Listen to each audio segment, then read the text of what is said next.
Welcome to Fierce Conversations with Toby, the podcast where we dive deep into the art of overcoming. Here we share powerful stories that ignite healing and inspire profound transformations in your own journey. I'm Toby Dorr, and together we'll explore the resilience, courage, and fierce determination that turn life's challenges into stepping stones for growth.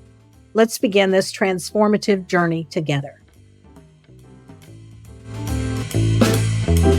Hi, I am so excited to bring you my guest today because she and I go way, way back.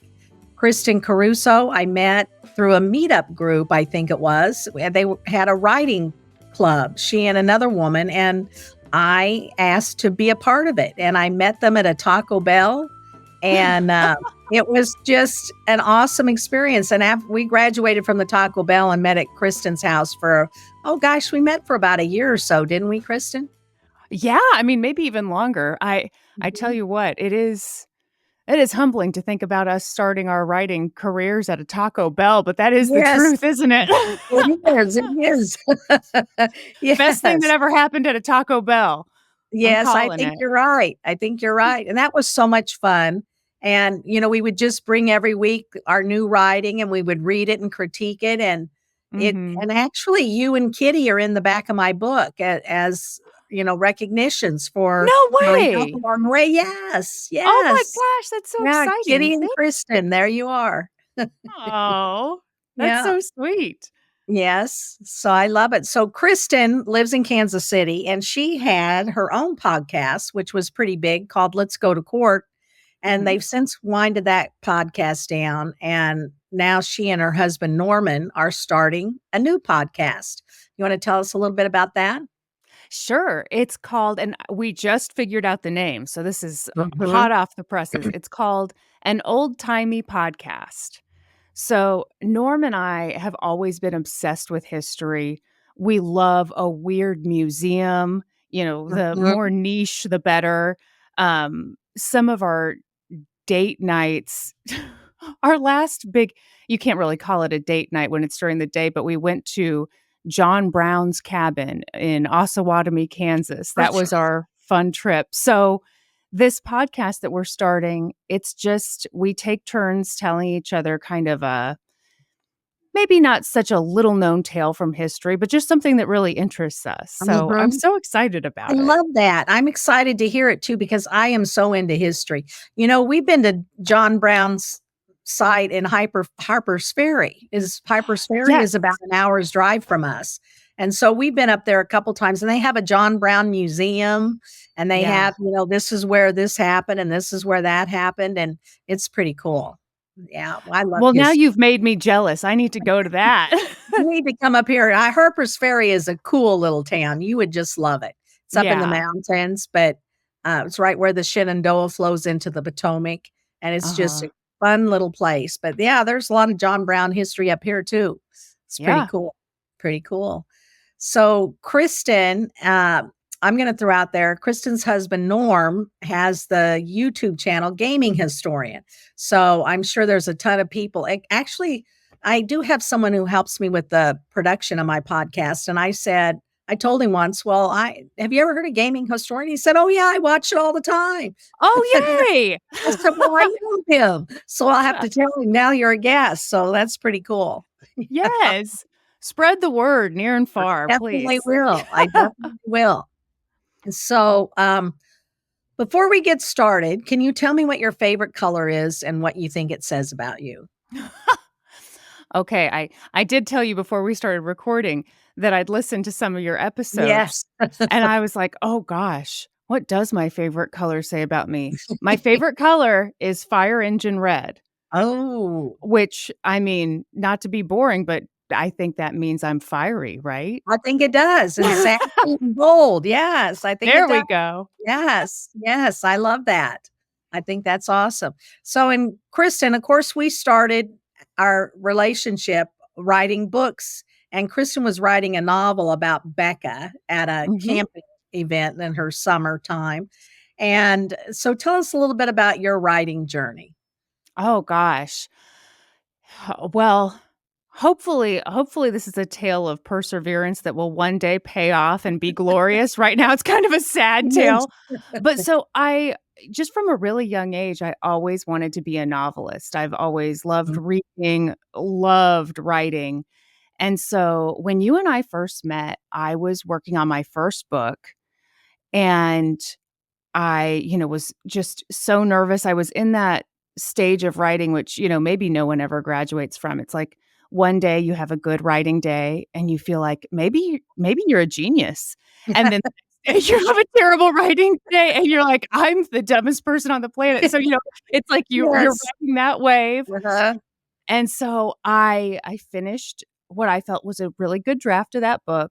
It took me a couple years and I got offers from a few literary agents. And I was like, oh, yes. Because Kitty, who you just talked about from our Yes. group, Uh-huh. she had an agent and she'd gotten published. And I knew so little about the industry that I just kind of assumed, well, if you've got an agent, you're getting You get published. published, right. Mhm. Spoiler alert, not Mhm. necessarily true. Yeah, right. Yeah. It's not the end of the journey. Yeah. So I got a lot of really sweet rejections from editors who were like, "We Mhm. like it, but we don't love it." And Mhm. so, oh god, I was devastated. So I started writing another book and I decided I should write it really, really quickly. And I did. And it was really, really bad. So I didn't send that one to anyone. That will die on my laptop. But I'm working on a third one now and Well, fingers good. crossed. Fingers Yes, crossed. fingers crossed. I can't wait to read it. Thank you. Mine, memoir got picked up by an agent, and she had it for 18 months, and nothing ever happened. And so, I took it back and I found a publisher that published it for me. So, Yeah, yeah, I think you that never might be the know. way to do it. Yeah, yeah, the journey is, um, it's fraught with road bumps, let's say Yeah. that. Well, and if Yes. you're someone who likes to be in control, which I think a lot of writers are, I mean, we Mhm. literally sit alone and create our own world and we decide what happens. And then it's just such a kick to the gut that you then have to turn it over to other people who then decide what happens with it. Yes, So, yes. yeah. And, I remember I worked so hard on my first line and I just loved it. I was in love with Yes. it. And then my publisher, we went to editing and we went to developmental editing and they said, "We don't want to start the book there. We want to start it here," which was at the time I Oh. got out of prison instead of the day of the escape. And it made sense. It made perfect sense. And so I did, but I lost that beautiful first sentence. I who's the person who said kill your darlings? That's Oh, it yes, it's that's awful, right. but it's what you have to It do is what you have to sometimes. do. Yes, it is. And, I played with that memoir for years and years and years. And then Mhm. it took this new publisher to say to me, "That's not the story. The story is your story. It's not the story of the escape. It's the story of you after the escape and rebuilding your Yeah. life." And I was like, wow, that's true. That is the story. So when I refocused, it made all the difference in the world. That had to be hard to hear though, because to me, there's something about a critique, if especially if the person's right, it's Mhm. almost harder to take because it's like, well, now I really do have to take their Yes. advice. Yes.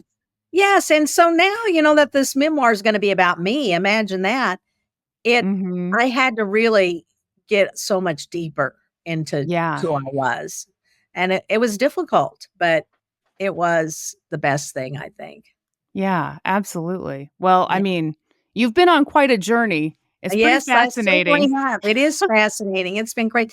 I'm going to close this door Sure. because somebody's mowing their lawn and I Oh, can hear boy. it getting closer, so we won't have to deal with that. So, um,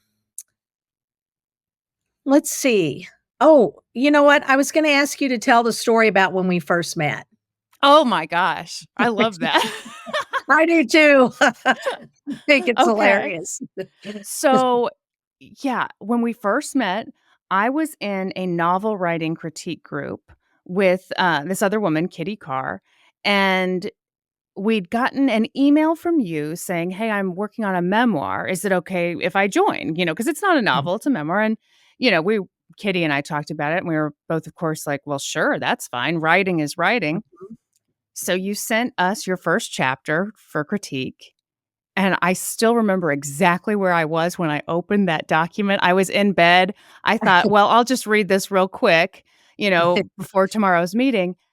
And it was a chapter about a woman in a high-speed chase down a highway with helicopters overhead, and it ended with hitting a tree. I remember I Yes. was just stunned. I was, of course, totally sucked in, but Mhm. my main takeaway was, well, this woman doesn't know the difference between a memoir and a novel, because obviously this didn't really happen to her. I just thought, and that I was so sure. I didn't even Google you at first. I was just like, "Oh gosh, this poor lady doesn't know." Well, all right, it's still good writing. And Yeah. I think it was Kitty who was like, no, you gotta Google her. This really happened to her." So Yeah, that's that's how pretty we got our funny. start. Yes, that's right, that's right. I remember, and it was so funny because it is quite a story. And, Yeah. one time we were on a train going somewhere in Missouri, and Chris, my husband, and we were in the dining car, and he said, "Oh, we should have brought our cards," because there was a guy there playing cards.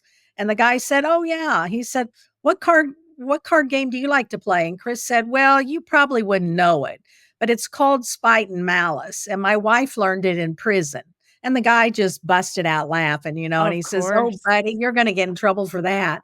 And everywhere we go, like, Chris is just so delighted with my story that he's Mhm. always ready and willing to tell it. So, it's just funny though because people don't believe it. I don't look like a felon or a criminal or a America's Most Wanted person. So, it is Well, just it kind is. Yeah, it is funny, and it really makes you, gosh, I guess, question what you think of people who have been to prison, of of who looks like someone who's been to prison. Um, yeah, it just goes to show a lot of people go to prison, you Yes, know? they do. Statistically, 1 in 4 of us have been in the justice system in some way in America, and Mhm. that's a big statistic. Well, and this is dangerous because, of course, I'm gonna try to share a statistic, and I don't remember it at all, but where could we go wrong here? But I Yeah. believe it's America, we incarcerate a pretty darn large percentage of our population compared to a lot of other nations. Mhm. Mm. 25%. It's not We tw have Well, let me say this. We Wow. have 4% of the world's population, but we have 25% of the world's incarcerated population. I shoulda known you would know the statistic. Mhm. Yeah. Yeah. Yeah, it's just Yeah. crazy. We love to throw people in prison. We think that solves every problem, when really the root of so many crimes is Mhm. a social justice type of an issue. You Yeah. know, make training more available to people. Make it easier for people to have jobs where they can make a sustainable living. And there's just so many things that would make our country safer that we don't even Yeah. try to tackle because our answer is just throw them in prison. Yeah. And then they get out, and if you don't do anything for them while they're in prison, then they do something else when they get out, and they go back, and then they get out, and then they go back, and all those extra crimes don't even need to be committed if you would just solve the problem in the first place. Well, it's tough when people are profiting off of prisons, you Oh know? my god. Yes. Yes, Where am and I they taking us? My gosh. yeah, you're going right in my direction. There's this thing in America called for-profit prisons, which doesn't make any sense Yeah. because prison should be about rehabilitation, not about, raping and pillaging your captive audience, your literally captive audience. So, Mhm. phone calls, there's companies out there that a phone call to home might cost you 15 or $20, just a Oh local my phone call to gosh. home because they charge you 2 or $3 a minute. And Yeah. most people in prison don't have extra money on their books, and especially if you're women in prison who have children at home, you need to be able to make phone calls to stay in contact with your children because they need a mother Yeah. figure in their life, and you can't afford it. I had a really good friend, Steve, who told me to call him whenever I wanted, and I called him every day the whole time I was in prison, and he wrote a letter to me every single day too of the 27 months, and sometimes it would just be a Sudoku puzzle, Yeah. but every day he'd send me something, and I'd call him just almost every day in the evening, and I did not know until I got out of prison that those monthly phone bills were larger than his car payment. Wow. Yeah, I Wow. had no idea. But he never once told me, "Let's don't talk for quite so long," or, Yeah. "Let's call every other day," but he never did. But it's a significant expense, and most families can't afford that. Well, and I bet those phone calls meant the world to you. Yes, they did. Yeah. They did, it was a lifeline. It makes all the difference in the world in uh, the person who is released from prison, being able to keep that contact with someone on the outside. Yeah. And it's just ridiculous, ridiculous. And so, I think I told you the story where I slipped and fell and broke my leg in prison, Yes. and Yes, that and was the medical for-profit care. prison, and it took them 10 days to X-ray it. So I had to lay there with a broken leg for 10 days with no aspirin, Oh my nothing. gosh. And, because, well, they wanted to be sure it really needed the expense of an X-ray before they X-rayed it. It's just ridiculous. Jeez. Yeah. Ridiculous. So I'm interested to know if there's a significant event in your life that knocked you down, and how did you pick Mm. yourself up? Oh gosh. Well, I could name a couple. I'll stick to one. Yes. How about I'll stick Well, to well, one? quick. Um, my big one was law school. So, No. yeah, little fun fact about me, I did not know that I had ADHD until about a year or 2 ago.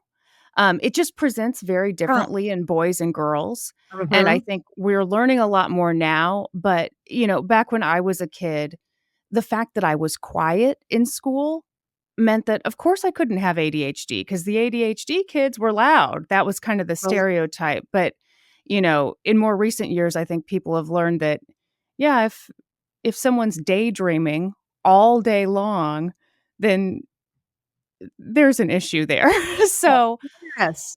so I went to college, got my journalism degree, started working as a newspaper reporter, and it was, 2008, which was a wonderful time to work in print journalism. So I decided, okay, I'm going to go to law school. And I got in and I was so proud. And I think a big factor, if I look back, is, having undiagnosed ADHD, I thought I was stupid, and so the Oh. fact that I got into law school made me feel smart, and Mhm. so, of course, my ego took control. I told everybody that I got into law school. "I'm gonna be a lawyer," dee, dee, dee, dee, Mhm. dee. Well, then I went to law school, and I hated it, and I was bad at it. I mean, that's the other factor. I was bad at it, and I did 1 semester, and I just knew in my gut that I didn't wanna do anymore, Mhm. but I was so embarrassed by the Ah. idea of quitting.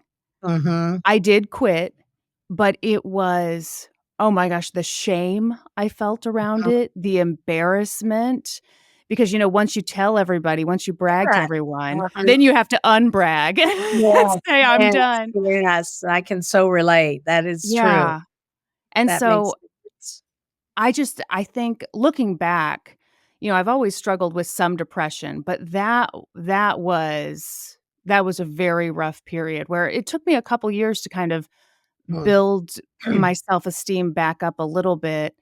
And then the irony was when I started my podcast, Let's Go to Court, my tagline was 1 semester of law school. That's all the Yes, expertise I had. So yes, we turned it into a joke. yes, and it was And fun. Yeah. yeah, yeah, and it was fun, but man, it took me years to get to a point where I was okay with the fact that I'd quit law school, and even longer to get to the point where I could joke about the fact that I quit Yes, law yes. school. Yeah, that was a big step forward, I'd say. And Yeah. I remember I was a guest on your podcast, and Yeah. it's obviously a comedy podcast, it's Yeah. just hilarious. And I thought, how are they gonna make my story funny? It's not possible. But you know what? We Uh-huh. laughed the whole way through, and I left and I called my husband on the way home. I said, "Who knew my story was a comedy?" But it is. Well, it is so funny, and maybe it's the type of people we are, but for me, some of the biggest belly laughs I've had in my life have been during really dark times, Oh, and yes.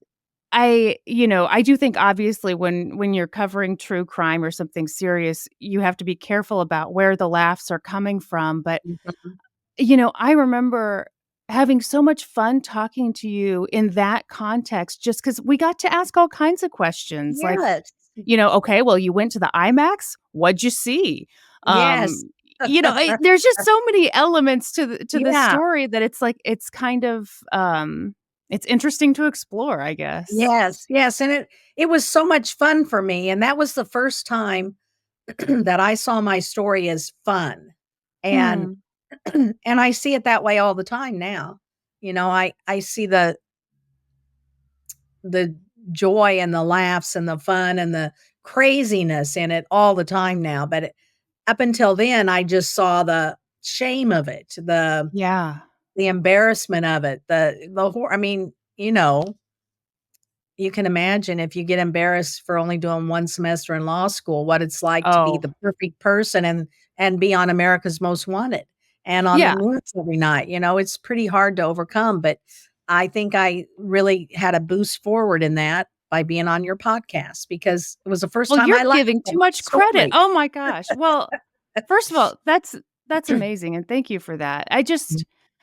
You know, there are layers to every story, and Mhm. I can't imagine, the shame that you felt for a while there, but yeah, I think with more distance and you've done a lot of work on yourself, Yes, yes. which I think is key. Mhm. Um, but yeah, there are elements that you have to laugh. You do need to laugh, and it is funny, and, I remember the day we went to the IMAX theater, John got some barbecue sauce on his white shirt, and he was so upset about it, and I thought, "Well, who cares if you got Uh-huh. barbecue sauce? I mean, here we are, you're not in prison, you know?" Right. See, now that is funny to me too, like, Yes, uh-huh.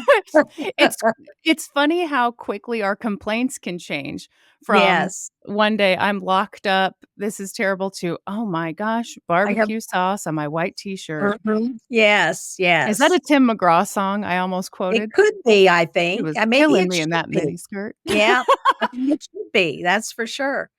So, who has been your most important mentor? Oh my gosh.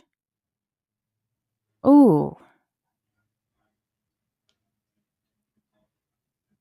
Okay, that's a really good question. It's funny, so I'm gonna cheat and maybe mention a couple. One of them is actually someone you know.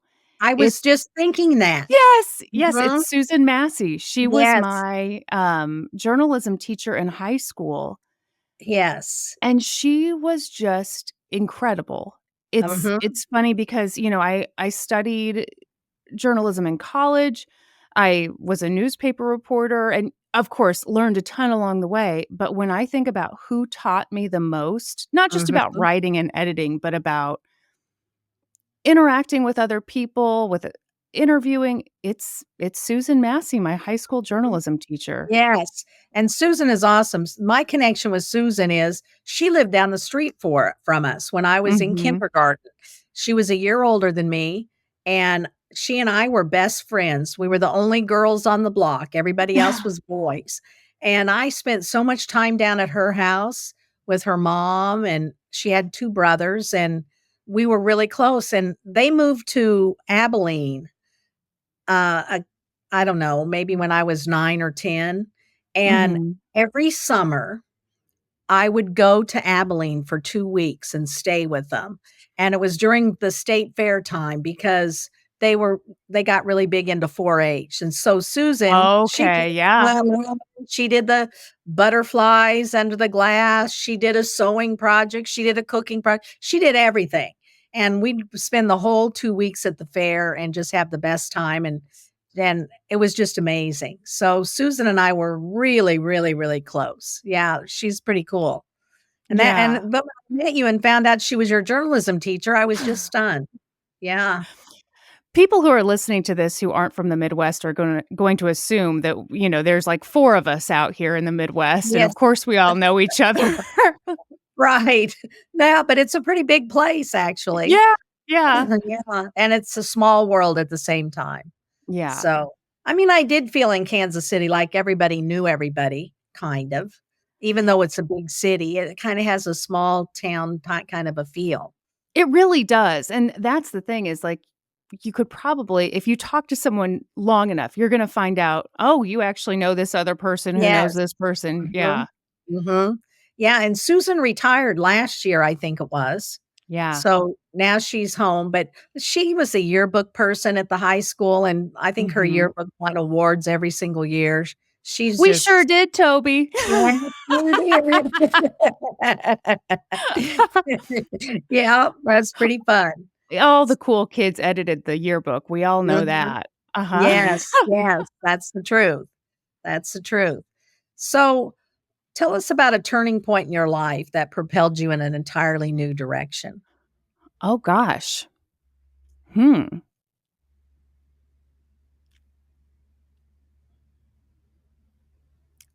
Okay.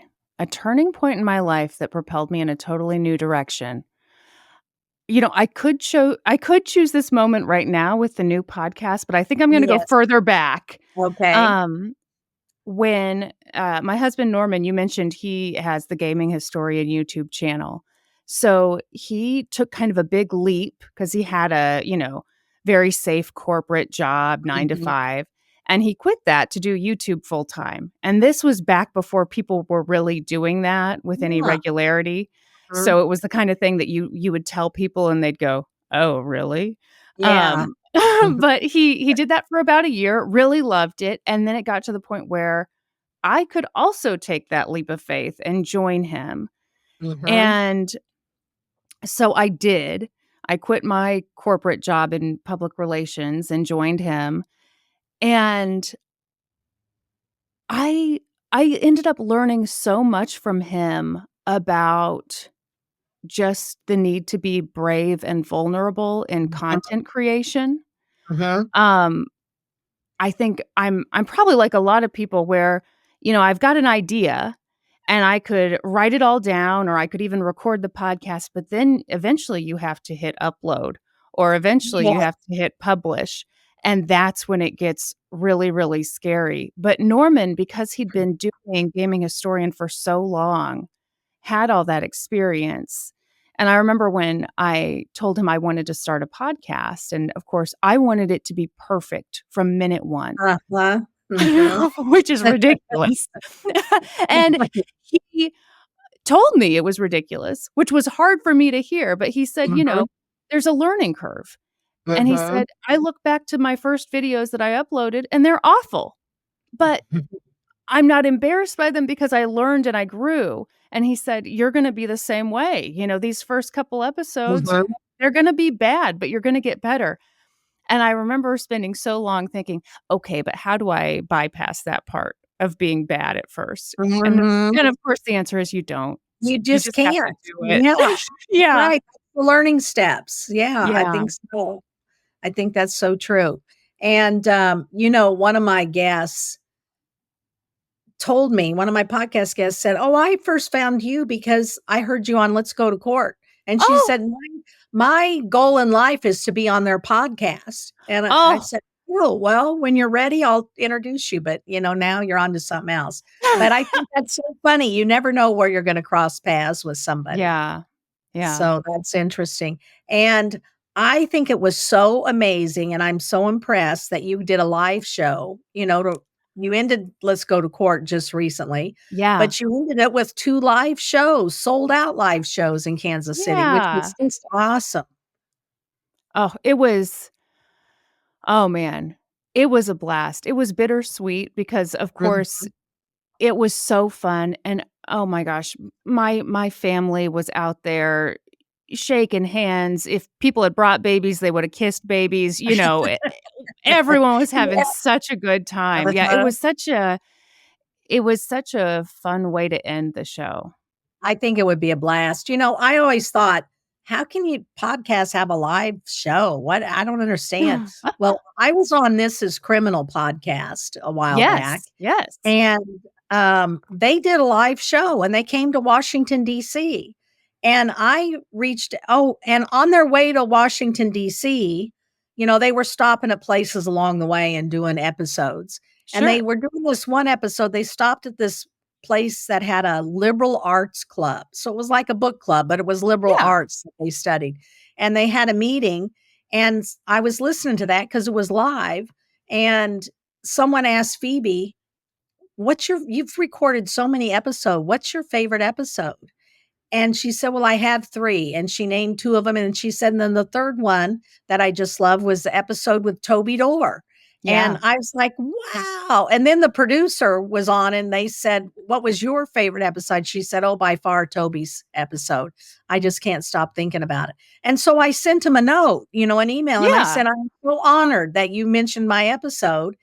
And, I live in the DC area now, and I know you're coming next week, and maybe I'll be able to come see you. And they immediately emailed me back and gave me backstage passes. And, Oh, that's so we cool. got there early and Phoebe had set up a recording space so we could, record a little 10-minute Where's Toby Now kind of a thing. And then Yeah. they re-released my episode. And then during their show, right before intermission, Phoebe said, we love being in Washington, DC. We always have such great crowds. But this year it was even extra special because we had Toby Dorr here. And then Yeah. they into your episode, and everybody clapped. And I was like, wow, that's cool. But we had so much fun at that live show. And I would go again to a podcast live show. It was just so much fun. It is so fun. I think it's fun for the podcasters, it's fun for the audience, but, like, Mhm. I gotta tell you, that does not surprise me at all that you were Phoebe's favorite because we still would years after that interview we did with you, we would still get people talking about that, and Yeah. usually, when you break format, like, you're the only interview we ever did in 6 years, and usually when you break format, you get people going, "Well, I don't know if I'm gonna listen to Oh, this because it's yeah, I've never different." thought like that. Uh-huh. But, oh my Oh. gosh, people loved that just because you were so authentic and Mhm. vulnerable Mhm. and real, and I think Yeah. people can pick up on that so quickly, I think they can and too. They don't even yeah, have to see you to know it. So, exactly, I think that's so exactly. yeah. And to think, when I got out of prison, I thought I was gonna change my name and live somewhere quietly. That wasn't gonna happen. It Wow. just wouldn't have worked, would it? No, it wouldn't have, and you wouldn't Yeah. have made the impact that you're making now. Yes, yes, that's true. That's true, and I do feel really good about the work I'm doing, You should, you and I'm should. excited. I'm excited about the new things I'm working on too. So, I wanna do a 3-day summit for women in person. Yeah, And so I'm working on putting that together and, creating and I'm really targeting professional women in the middle of their life that are looking for a new yes, direction. So, yes. I'm excited about that. And, there's just so many things that I'm just on fire about. So, I'm so glad I didn't change my name and blend into the wallpaper. So, Okay, so I know you're supposed to be the one asking questions, but now I've got a question for you. okay. How how long how long did you consider doing that before you were like, "No, I'm sticking with my real name. I'm not gonna blend in. I'm gonna be myself." It was not very long. I mean, I Okay. really thought when I got out of prison, I'd even had my name picked out. I was gonna be Sophie Martin because I Oh, liked the name Sophie and my mom's maiden name was Martin. And yeah, I got out of prison and I hadn't yet gotten to the point where I was ready to tell my story, but yeah. I was not ready to give up on Toby. So it didn't last very long, thank goodness. That's beautiful. I wasn't ready to give up on Toby. Yes, yes. Thank God you didn't. Yeah. Yes, I'm so glad of it. And, there's people in my life who wanted me to. There's people in my life who tell me if I quit telling my story, I can be part of their lives again. But I can't live with that. No. And just, I mean, on a much smaller scale, there were people who wanted me to stay in law school. People will always want you to stick to a certain path but a safe path. Yes. But you're the one who has to live your life. Yes, that's so true. That's so true. So I just love that.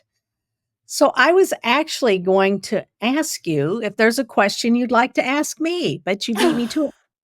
I did beat you to it. It's my psychic abilities. Yeah, but that's cool. So is there one question you wish that I had asked you and I didn't? Oh, gosh. A question I wish you'd asked me. It's funny. I heard you ask this to other people, and I thought, gosh, that's a tough question. Did I prepare for it in any way? No. Gosh. I don't know. I can't. Am I the first person to say I can't think of one? Mostly. Oh, no. Is there something about Kristin that we don't know? Oh, gosh. It's funny. That's been the kind of nice thing about podcasting for so many years and being so open about what's going on with me is I feel like people have gotten an open book. Yeah, people have gotten to know me, the good, bad, and the ugly. And that has turned out to be such a beautiful thing. It is. I can relate to that because there's nothing to surprise anybody. It's just all out there already. Yeah. Yeah. Well, that makes total sense to me that you feel that way too, because it's like when people know all the big stuff, then they kind of get you on a deeper level, and it's like a shortcut to human connection in a way. I like that. Shortcut to human connection. So tell us about your new podcast with Norm. Okay, so it's called An Ole Timey Podcast. We've got this really talented artist working on the logo for us. She did the Let's Go to Court logo, and now she's doing An Ole Timey Podcast. So she's got Norman looking like Abe Lincoln and me looking like, I sent her a bunch of images and she went with something very regal, which I appreciate. I also sent her like a Lizzie Borden with an axe. So I'm kind of glad she didn't go with that. But I tell you what, I am so fascinated by strange and interesting stories from the past. In fact, we just did an episode on Let's Go to Court about, and this is going to sound boring, I promise it wasn't, about the creation of the FDA. And I mean, it's just fascinating how really a small group of people who cares about ethics can really push for public safety, advocate for something really great. But it's amazing what they come up against when they're up against big corporations and a lot of money.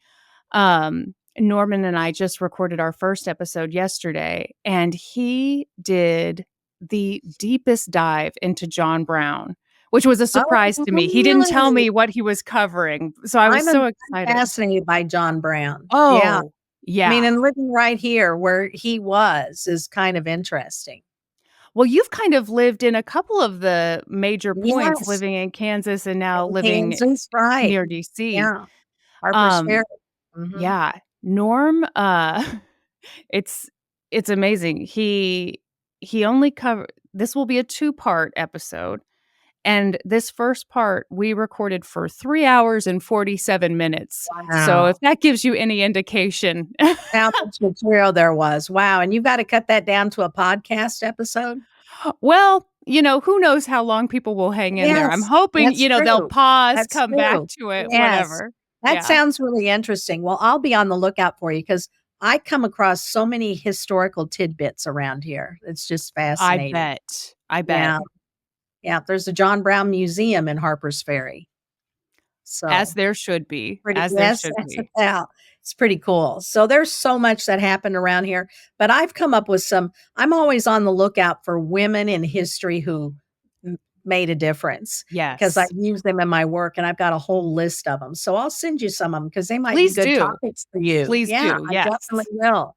I definitely will. So what's one word that inspires you? Perseverance. Yes, that's a good one. That's a good one. And I love how you left your job to go work with Norm on Gaming Historian, and then you decided to do your own thing. And then for its own reasons, it kind of unraveled and ended. And within 2 weeks, you're off on a new podcast journey with Norm, which is going to be exciting, I think. So I can't wait to listen. I think it'll be lots of fun. Well, thank you. I do have to admit it has been a panicked rush to get, I want to, I maybe part of it is just the nervous energy of, I'm so proud of Let's Go to Court, so proud of what we built, and I want to keep it going. And Yes. of course, the fans have been so sweet. I really do feel like the fans would have given me more time if I needed to take more time. They probably would have. But I tell you what, I can see you not wanting to sit still for that long. It's the ADHD. Yeah, I can't sit still, so I might as well do something. Yeah, so I can definitely see that. Well, I'm really excited about your new podcast, and we're going to have links in the show notes to the podcast, and I'll put one in there for Gaming Historian too. So people will be able to watch you guys. So thanks so much, Kristin, for being on. I really enjoyed that. You're welcome. It was my delight. Thank you for tuning in to Fierce Conversations with Toby. Your support means the world, and I hope today's episode made a positive impact on you. To keep our conversations going, please subscribe on Apple Podcasts, Spotify, YouTube, or wherever you listen. A 5-star rating, like, comment, or review helps tremendously in spreading our message. You can also support the show by joining our Patreon at patreon.com/fierceconversations. All members receive a downloadable gratitude journal and access to a private Facebook group. Plus, 10% of your subscription goes directly to donating my workbooks to women in prison. Finally, sharing this episode with your friends and family is a great way to amplify our mission. Fierce Conversations is created and hosted by me, Toby Dorr, with production by Number 3 Productions. The theme music, Grooving, composed by Lisa Plass, features Lisa on flute, Carolyn Parody on piano, and Tony Ventura on bass. Learn more at tobydor.com. Thanks for listening, and remember, escape your prison.